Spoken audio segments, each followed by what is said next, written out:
अस्सलामुअलैकुम वरहमतुल्लाहि वबरकातुहू। उम्मीद है आप सब खैरियत से होंगे। हाज़रीन, आज की मेरी ये वीडियो दीनी रहनुमाई नबूवत के रूप में चैप्टर 3 है। मेरी वीडियो पूरी सुनने से पहले लाइक और सब्सक्राइब करना ना भूलें और मेरी वीडियो लास्ट तक ज़रूर सुनें। बनी इसराइल मिस्र और शाम सीरिया में आबाद थे।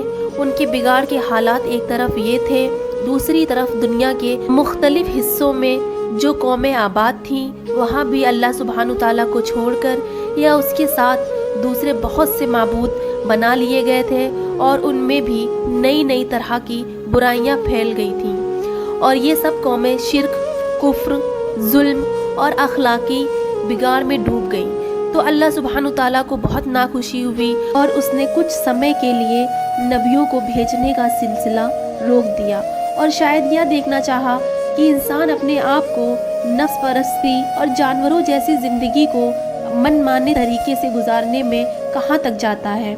इसलिए हज़रत ईसा अलैहिस्सलाम के बाद 600 साल तक अल्लाह सुब्हानु ताला ने कोई नबी नहीं भेजा और इंसानों को गिरावट में जाने दिया। इन 600 साल में पूरी इंसानियत बहुत ख़राब आदतों तक पहुँच गई और बड़ी काबिल नफ़रत बन गई। करीब था कि रब्बुल आलमीन इसकी सज़ा में इंसानों की नस्ल ख़त्म कर दे। जैसा कि बुखारी शरीफ की एक हदीस से जाहिर होता है, अल्लाह सुब्हानु ताला ने ज़मीन वालों पर नज़र दौड़ाई तो उसको उनसे नफ़रत हुई, अरबों से भी और गैर अरबों से भी, अलावा कुछ बचे खुचे अहले किताब के। लेकिन रब्बुल आलमीन की रहम उसके गुस्से पर गालिब रही और उसने उनको समझाने का एक मौका फिर दिया और इसके लिए सबसे ज़्यादा खूबियों और सलाहियतों वाला नबी भेजा। ये हमारे मोहम्मद बिन अब्दुल्ला सल्लल्लाहु अलैहि वसल्लम थे।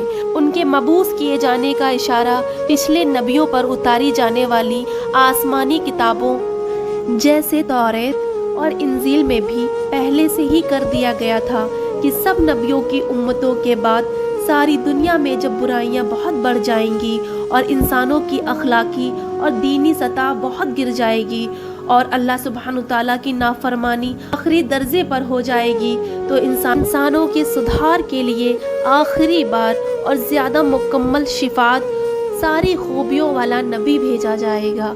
और इसकी खबर हज़रत मोहम्मद सल्लल्लाहु अलैहि वसल्लम के अहमद के नाम से भी दे दी गई थी। फिर उसके मुताबिक उस बुलंद मर्तबे वाले नबी को अल्लाह रब्बुल आलमीन ने हज़रत ईसा अलैहिस्सलाम से 600 साल बाद मध्य पूर्व की जाहिल और बेखौफ कौम अरब की सबसे बेहतर नस्ल से उठाया।